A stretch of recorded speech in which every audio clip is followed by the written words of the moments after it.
सोहेल की चाकू मारकर हत्या। अमरावती जमील कॉलोनी स्थित अल बदर हॉल के सामने 20 साल के अब्दुल सोहेल की चाकू घोंप पर हत्या।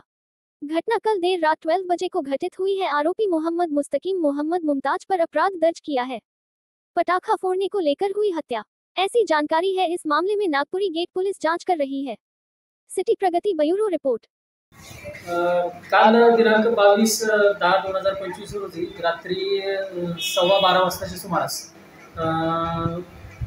गुलिस्तानगरकडे जाणारा जो रोड आहे अल-बदर हॉल समोर, तर त्या ठिकाणी मोहम्मद मुस्तकीम आणि अब्दुल सोहेल यांच्यामध्ये जो भांडण झालं, त्याचं फटाक्याच्या कारणावरून अगोदरचा वाद होता.